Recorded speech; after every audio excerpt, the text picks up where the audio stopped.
서로 축복하겠습니다. 시련은 이기라고 있는 것입니다. 지지 말고 꼭 이깁시다. 할렐루야. 예, 오늘은 제 5차 특세 21번째 시간이고요. 요셉 3번째 시간입니다. 오늘은 하나님의 때에 하나님의 방법으로 라는 제목으로 하나님의 말씀을 전하도록 하겠습니다. 어제 우리는 요셉이 형들에 의해 팔려서 애굽으로 노예가 되어 끌려갔던 말씀까지 살펴봤습니다. 오늘은 그 뒤로 한참 세월이 흐른 뒤의 일을 살펴보려고 합니다. 보디발 장군의 집에서 최선을 다했던 요셉 아닙니까? 가정의 총무가 될 만큼 인정도 받았습니다. 하지만 보디발 장군의 아내가 누명을 씌워 요셉은 이제 옥에 갇히는 죄수의 신분이 되고 맙니다. 그곳에서 요셉은 자기의 몫에 최선을 다했습니다. 그러다가 감옥에 갇혀 있었던 요셉이 술 맡은 관원장과 떡 맡은 관원장의 꿈을 각각 해석해 주었던 거, 이 창세기를 읽어본 분들은 아실 겁니다. 이 두 관원의 운명은 요셉의 해석대로 이루어졌습니다. 그런데 복직하게 된 술 맡은 관원장은 요셉을 새까맣게 잊어버리고 말았습니다.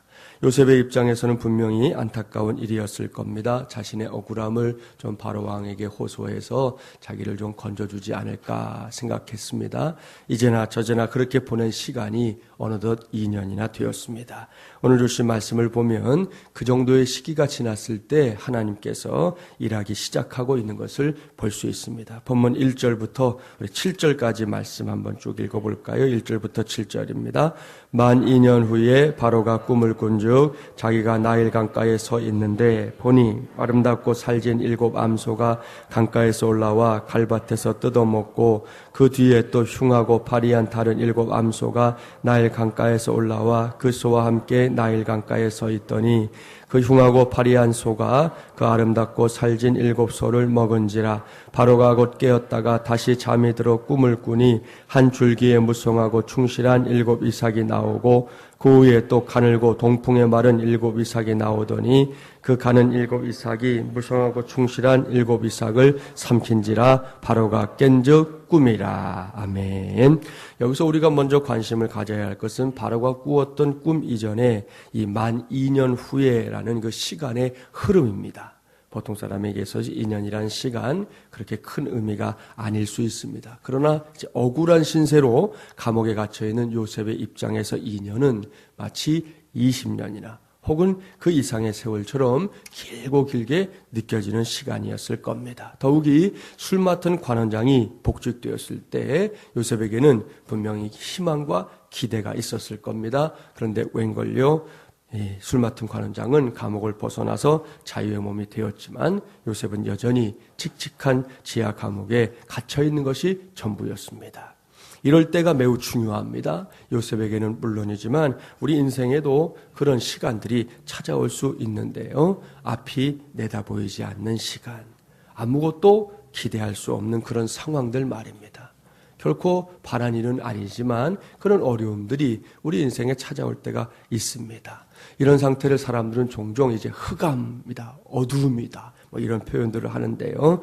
그런 사람들은 그 흑암의 가치를 무시하는 경향이 있습니다. 무시한다는 게 다른 게 아니라 이 흑암을, 어두움을 그저 나쁜 거, 피해야 할 것, 어떻게든지 빨리 벗어나야 할 것으로 생각한다는 것입니다. 그런데 우리는 이 흑암을 무시하지 말아야 합니다. 그 흑암 속에서 저와 여러분은 오늘 제가 전하고 있는 말씀의 제목을 꼭 발견해야 합니다. 그렇습니다. 흑암 속에서 우리는 하나님의 때를 볼 수 있어야 합니다. 또한 흑암 속에서 우리는 하나님의 방법을 찾아야 하는 것입니다. 그래서 성경을 보면 심지어 흑암에서 보물이 나온다, 그렇게 말씀하고 있어요.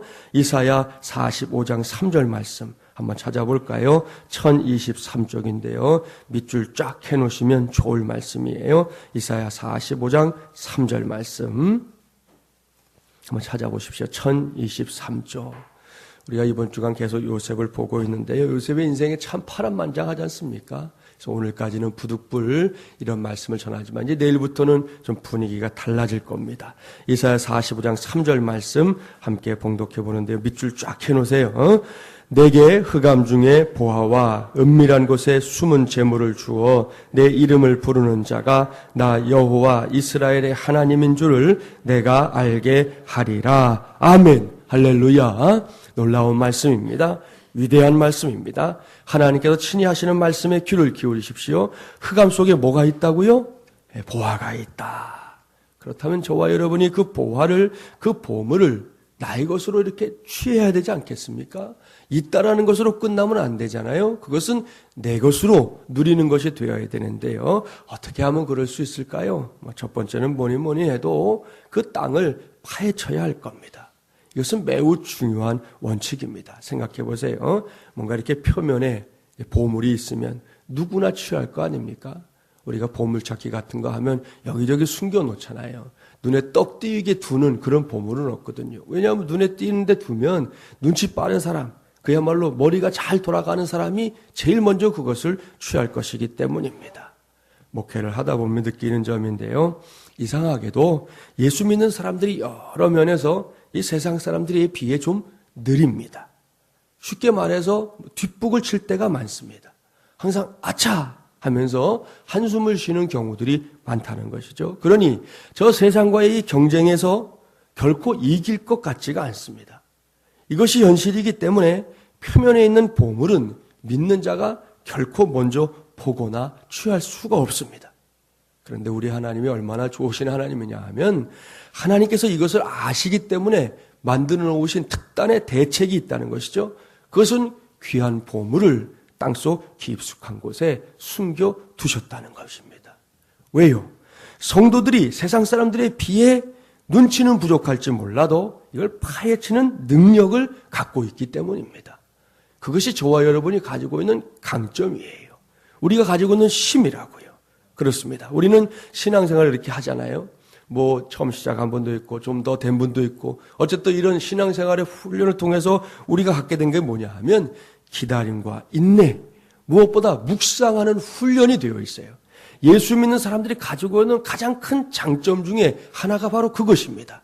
기다릴 줄 알고 인내가 무엇인지 알고 그리고 무엇보다 하나님의 뜻을 묵상하는 그것을 찾기 위해서 애쓰는 그런 능력들이 신앙생활 속에서 우리 안에 자연스럽게 길러진다는 것입니다. 어디 그뿐입니까? 이 자리에 나와 있는 저와 여러분처럼 우리에게는 우리 하나님이 주신 이 기도의 포클레인까지 있습니다. 기도의 포클레인. 그 기도의 포클레인으로 땅을 파헤쳐 보시라는 것이죠. 땅 속의 보화, 흑암의 보물을 파내십시오. 중단하지 말고 파내야 합니다. 물론 때로 응답이 지연되는 듯 할 때도 있습니다. 그래도 포기하지 말고 파내야 합니다. 그래야 마침내 내 것이 되는 것입니다. 이것이 진리입니다. 그런데 적지 않은 사람들이 자신들이 기대하는 것이 지연될 때 자칫 스스로 자기 자신의 연약함에 빠질 때가 있을 수 있다는 거지요. 출애굽기를 보면 모세가 시내산에 올라간 지 40일이 되자 이스라엘 백성들에게 긴장과 두려움이 밀려오는 것을 확인할 수 있습니다. 당시에 모세는 하나님의 임재의 상징이었고 특별히 지도자였지 않습니까? 결국 모세가 보이지 않으니까 이 긴장과 두려움을 참지 못한 이스라엘 백성들이 금송아지를 만들고는 그것을 금송아지다 이렇게 말도 안 해요. 출애굽기를 보면 이것은 너희를 애굽에서 인도하여 낸 너희의 신 여호와다. 송아지를 만들어 놓고는 하나님이다. 그렇게 해버렸습니다. 이렇게 쉽게 다른 대안을 찾는 것이 바로 우상숭배입니다. 내가 가야 할 그 길을 쉽게 포기하고 다른 것을 선택하는 것, 그것이 성경이 말씀하는 우상숭배의 행위라는 것입니다. 이것은 함정이에요. 사랑하는 새벽용사 여러분, 하나님의 임재가 없으면 그때에는 다른 뭔가를 찾지 말고요. 진짜 하나님의 임재를 기다려야 합니다. 묵묵히 끈기를 가지고 기다려야 합니다. 우리가 경험하는 대로 쉽게 기도의 응답이 없을 때가 있어요. 기도 응답을 쉽게 받는 경우도 있지만 그렇지 않은 때가 있거든요. 그러면 응답이 있을 때까지 기다려야 합니다. 계속해서 기도의 포클레인을 사용해야 한다는 말씀입니다. 그런데 대개 사람들은 그때 쉽게 가짜를 만들어서 이 진짜 부재의 위기를 대신하려고 한다는 것이죠. 이게 문제요, 함정입니다. 꼭 기억하십시오. 신앙의 본질은 기다림입니다. 그것이 하나님의 약속이고 옳은 것이면 계속 기다리면서 하나님의 뜻을 찾아야 한다는 것입니다. 그렇습니다. 우리 신앙은 유행이 아니에요. 자꾸만 약삭빠르게 다른 대안을 찾지 말아야 합니다. 여전히 하나님만이 우리 모두의 유일한 대안이라는 사실을 꼭 믿을 수 있는 저와 여러분이 되기를 주님의 이름으로 축복합니다. 좀 더 들어가 볼까요? 기도 응답이 지연되는 목적이 뭘까? 그것은 필요한 것을 준비시키기 위함이에요. 이것을 믿어야 합니다. 오늘 본문에서 만나고 있는 요셉을 볼까요? 이미 말씀드린 대로 요셉은 고난 중에 이 시험을 이기는 법을 배웠습니다. 동시에 특별히 요셉이 이 기간 동안, 이 고난의 기간 동안, 흑암의 기간 동안, 어제는 시련이라고 말씀드린 시련의 기간 동안 요셉이 배운 게 뭐냐 하면 리더십을 배웠어요. 지도력을 배웠습니다. 생각해 보십시오. 보드발의 집은 작은 규모가 아니었습니다. 적어도 수백 명의 종들이 있었습니다. 보통 50명 정도를 잘 다스릴 수 있으면 한 국가도 통치할 수 있다고 해요. 요셉은 가정 총무가 되어서 그곳에서 리더십 훈련을, 지도자로서의 훈련을 한 것입니다. 나중에 요셉은 높은 지위의 사람들과 함께 감옥에도 갇히게 되잖아요. 그들로부터 왕궁의 이야기를 듣지요. 바로 왕이 어떤 사람인지 듣습니다. 엄청나게 많이 들었을 겁니다. 이렇게 본다면 요셉은 감옥에서 썩은 것이 아니라는 것이죠. 감옥에서 시간만 죽인 게 아니라는 것이죠. 하나님의 특별한 교육을 받은 것입니다. 나중에 총리로 세움을 받고도 별 어려움 없이 그 국정을 감당할 수 있었던 이유 중에 하나가 바로 그와 같은 훈련의 시간들에 있었다는 것입니다. 다윗도 마찬가지입니다. 다윗이 왕으로 기름 부음 받은 후에 곧장 왕이 되었다면 어떻게 됐을까요?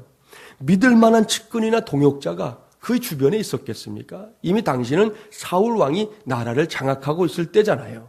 그런데 사울이 폐위되고 그저 왕이 됐다고 해서 다윗이 금방 왕으로서의 노릇을 할 수 있냐는 거예요. 그게 아니라는 것이죠. 그런데 광야에서 고난의 시간을 보내는 중에 성경을 보니까 아둘람의 동역자들이 생깁니다.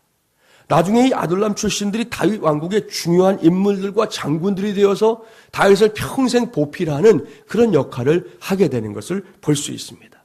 이런 관점에서 본다면 다윗의 고난 역시 단순하게 하나님이 기도에 응답해 주시는 것이 지연되는 것 정도가 아니라 동역자를 모으게 하시는 하나님의 특별한 훈련 기간이었던 것을 확인할 수 있습니다.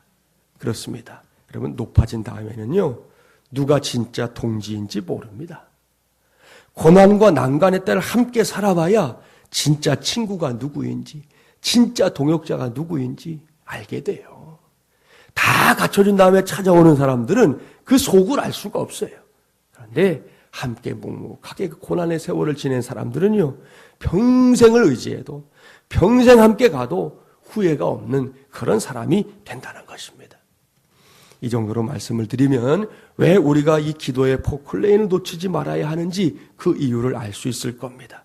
흑암 속에서 하나님의 때와 하나님의 방법을 기대한다면 땅을 파헤치는 그 기도의 포클레인을 결단코 내던지지 말아야 합니다. 계속해서 파야 합니다. 마침내 보물을 발견하게 하는 우리 하나님의 은혜가 저와 여러분 모두의 몫이 될 줄 믿습니다. 오늘 이 새벽에도 그냥 크게 휘둘러서 땅을 파십시오. 여러분에게 목표로 하시는 그 지점을 파면 하나님께서 그 속에서 반드시 믿음의 보물을 얻게 하실 줄 믿습니다. 자, 두 번째로 원석은 아름답지 않다는 것을 우리가 잘 이해해야 합니다. 그렇습니다. 힘들어서 파는 원석, 이 보석을 만드는 원석 있잖아요. 보신 적 있나요? 혹시 못 보신 분은 인터넷에 가서 다이아몬드 원석 이렇게만 한번 쳐보세요. 이 원석을 딱 보면요, 이게 별로 아름답질 않아요. 그냥 흙덩이 같다고요. 이까짓 게 이게 뭐지? 라는 생각이 든다고요. 그런 지식이 없이 보면 이거는 그냥 내다버릴 흙에 불과한 거예요. 그래서 이 원석이 항상 필요로 하는 게 뭐냐? 세공입니다. 숙련된 사람들이 원석을 잘 세공하면요, 거기서 가치가 나옵니다. 제가 아는 분 가운데 한 분이 세공하는 분이 있는데 아무튼 그분의 손을 통해서 이게 만들어지는 참 신기해요. 저 별것 아닌 것 같은데 사람의 손에 의해서 그렇게 아름다운 보석들이 된다고요. 전 세계적으로 유명한 세공업체 들어보셨을걸요? 티파니. 여러분 가수 이름이 아니고 이 업체 이름이에요. 이 티파니라는 이 세공업체에서 만든 보석은 전 세계에서 수많은 여성들이 가장 좋아하는 보석으로 꼽힙니다. 이유가 뭐냐? 세공을 잘하기 때문이에요. 원석이 무슨 뭐 티파니라는 업체에만 제공이 되겠어요? 아니요. 전 세계 많은 사람들이 세공을 하는데 그 중에서도 이 티파니라는 곳에서 세공이 되면 최고로 아름다운 보석이 되기 때문에 사람들이 거기에 제품을 그렇게 좋아한다는 것이죠. 같은 맥락에서 하나님이 우리에게 주신 것들도 잘 세공해야 된다는 것입니다. 우리에게 주시는 기회가 있습니까? 그 기회를 잘 세공하면 큰 열매를 얻게 되는 것입니다. 내년 소치에서 동계올림픽이 있잖아요. 우리 김연아 선수가 이번에 세계선수권 나갔어야 되는데 부상으로 나가지 못했고 그 사이에 그 아사다 마오 선수가 뭐 이번에 1등 했다 하는 그런 뉴스가 나왔잖아요. 그 두 선수를 한번 떠올려 보십시오. 김연아 선수와 이 아사다 마오의 그 예전 비디오, 전에 한창 막 한 비교해서 나오던 게 있어요. 그때만 해도 김연아 선수와 아사다 마오가 비슷비슷했어요. 김연아가 앞서든 아사다 마오가 앞서든 비슷비슷했는데 지난 올림픽을 딱 떠올려 보세요. 두 선수 사이에 아주 현격한 차이가 나타났습니다. 왜입니까? 김연아는 이 특출난 세공이 있었지만 아사다 마오의 세공은 좀 부족했어요. 김연아 선수는 이 표정 연기 하나, 눈빛 하나, 아시죠? 네? 이걸로 그냥 끝났어요.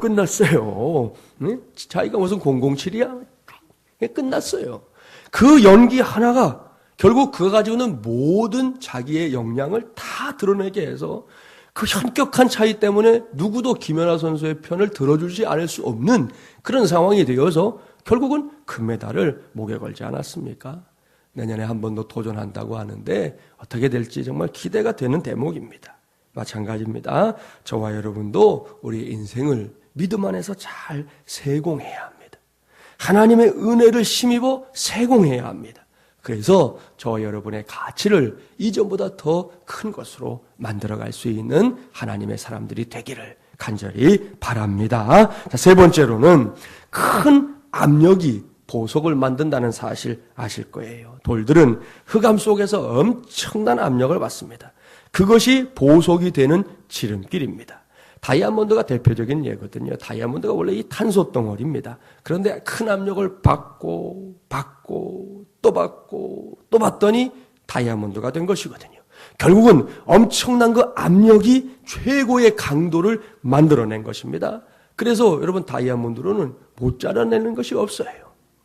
만일 압력이 없었다면 그저 숯덩이에 불과할 텐데 그 엄청난 압력이 탄소 덩어리를 다이아몬드라는 대단한 보석으로 바꿔준 것입니다. 살다 보면 요셉처럼 절망의 압박 속에 눌릴 때가 있지 않습니까? 그런 것을 원한 적은 단 한 번도 없지만 그러한 압력은 내 의사를 묻지 않고요. 무작정 찾아옵니다. 뭐 양해를 구하고 오는 법이 없어요. 눈 뜨고 일어났더니 커다란 문제가 산처럼 다가와 있는 거잖아요. 그럴 때 용기를 내야 합니다. 그리고 지금 그 압박으로 인해 지금 내 속에서는 아름다운 보석이 만들어지고 있다는 것도 알아채야 합니다. 그렇습니다. 눌림이 한 단계 더 높은 신앙과 인격을 만들어냅니다. 앞서 잠시 소개해드렸던 다윗도 그런 사람이었지 않습니까? 그래서 다윗은 훗날에 진정으로 가치 있는 인생이 되었는데요. 다윗이 시편 32편 4절에서 고백하는 것이 있어요. 들어보세요. 시편 32편 4절에 이렇게 고백합니다. 주의 손이 주야로 나를 누르시오니 내 진액이 빠져서 여름 가뭄에 마름같이 되었나이다. 기가 막힌 표현입니다. 다윗의 고백을 보십시오. 자신이 겪고 있었던 고난을 뭐라고 표현하고 있냐면 하나님이 자신의 손으로 자기를 누르고 있는 것으로 묘사하고 있습니다. 그런데 그 결과가 뭐냐? 다윗의 진액이 다 빠져버렸다는 거죠. 그렇다면 그 진액이 빠진 것 때문에 다윗이 잘못됐습니까? 아닙니다. 다윗의 진액이 빠져나간 그곳을 하나님께서 하나님 당신의 위대한 능력으로 채워주셨습니다. 결국은 모든 고난을 이겨내게 하셨고 이스라엘의 2대 왕으로 다시금 그를 세우시는 큰 역사가 있지 않습니까? 우리도 다르지 않습니다. 자꾸만 내 속에서 나의 진액이 좀 빠져나가야 됩니다. 목사도 그렇고 성도들도 그렇습니다. 우리 신앙생활 하다 보면요, 자꾸 익숙한 게 생겨요. 처음에는 막 너무나 큰 은혜, 단어 한마디만 들어도 가슴이 뛰고 그냥 하나님 생각만 하면 찬송가 그대로죠. 구주를 생각만 해도 내 마음이 좋거든 그랬는데, 십자가만 봐도 가슴이 콩닥거렸는데, 이게 신앙생활을 좀 하다 보니까요 막 익숙해지는 거예요.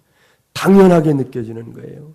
하나님을 예배하는 것도 당연하고 찬송 부르는 것도 당연하고 내가 기도하면 꼭 응답이 있어야 되는 것도 당연하고 모든 게 당연해져 가지고 이제는 하나님이 주라고 되어 있는 것이 아니라 내가 주처럼 되는 그런 때가 이른다니까요. 그럴 때 하나님이 하시는 게 뭐냐 하면 우리를 누르시는 거예요. 나도 모르게 내 안에 쌓여진 나의 진액을 하나님이 눌러서 그것이 빠져나가게끔 하시고 끝이 아니라 거기에 다시금 하나님의 능력을 채워주시는 은혜, 그것이 우리에게 꼭 필요하다는 것입니다. 그놈의 매너리즘이라는 거 있잖아요. 이게 세상에서만 문제되는 게 아니에요. 우리 신앙의 매너리즘도 굉장한 문제가 돼요. 신앙하는 생활하는 세월이 깊어지면, 여러분 우리가 신앙생활을 깊이 하면 주님 닮아가는 것도 더 많아지고 주님처럼 되려고 하는 그런 모습들이 더 풍성해져야 되는데, 이상하게도 신앙생활 오래 했다는데 아주 이상한 사람들 있잖아요. 고개를 갸웃거리게 하는 사람들 있잖아요. 뭐가 문제입니까? 내 진액이 지금 너무 많이 채워져 있는 거예요. 그것을 하나님이 누르셔서 빼주시길 구해야지, 계속 그렇게 갔다가는요 신앙생활 하면서 이 사람에게도 암초, 저 사람에게도 암초, 교회 암초, 직장에서 암초, 여러분 곳곳에서. 제가 어저께 그 얘기 듣고는 화가 났는데, 여기 종암동 못 가서 그 사거리에 있는 어느 치과 얘기를 제가 들었어요. 예수 믿는 분이래요. 근데 이제 뭐 요즘에 지역에 이렇게 뭐 공부방들 나라에서 이렇게 좀 지원해주고 이런 그런 것들 있잖아요. 거기서 이제 그 치과에 아이들을 정기적으로 데려가서 이렇게 치료를 받고 하는, 그러면 이제 나라에서 그 비용을 주는 거예요. 그러니까 이 사람은 사실은 엄격하게 말하면 공짜로 하는 게 아니잖아요. 그러면 어쨌든 그 병원에 환자로 아이들이 됐든 어른이 됐든 찾아오면 성심을 다해서 돌봐줘야 되잖아요. 그게 의사로서의 역할이고 그게 당연한 일이잖아요. 더군다나 예수 믿는 사람이라는 게 이렇게 공공하게 드러나 있는데, 그럼에도 불구하고 그렇게 그런 시설에서 오는 아이들을 그냥 쉽게 대충 누가 봐도 형식적으로 하듯이 그렇게 하고는 돈은 돈대로 받고 자기는 예수 믿는 사람이라고 그러고, 이게 말이 되냐는 것이. 그거는 차라리 예수 믿는다는 얘기를 안 하면 더 좋아요. 그러면 에이 그런 놈이려니 그럴 거 아니겠어요.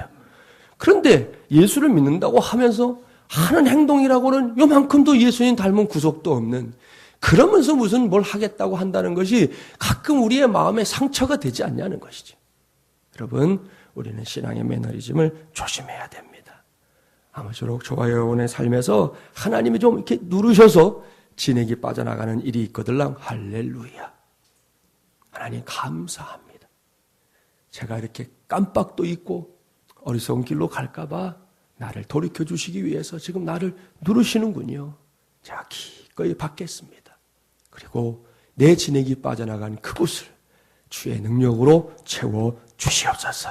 그렇게 구해서 더 큰 하나님의 종들 되기를 간절히 바랍니다. 본문으로 돌아가 볼까요? 지금까지 말씀드린 대로 요셉 역시 흑암 속에서 하나님의 때와 하나님의 방법을 찾아가고 있는데요. 드디어 보화를 발견할 시기가 임박하고 있습니다. 본문 9절부터 13절까지의 말씀 함께 봉독합니다. 9절부터 13절입니다. 술 맡은 관원장이 바로에게 말하여 이르되 내가 오늘 내 죄를 기억하나이다. 바로께서 종들에게 놓아사 나와 떡 굽는 관원장을 친위대장의 집에 가두셨을 때에 나와 그가 하룻밤에 꿈을 꾼즉 각기 뜻이 있는 꿈이라. 그곳에 친위대장의 종된 시브리 청년이 우리와 함께 있기로 우리가 그에게 말하며 그가 우리의 꿈을 풀되 그 꿈대로 각 사람에게 해석하더니 그 해석한 대로 되어 나는 복직되고 그는 매달렸나이다.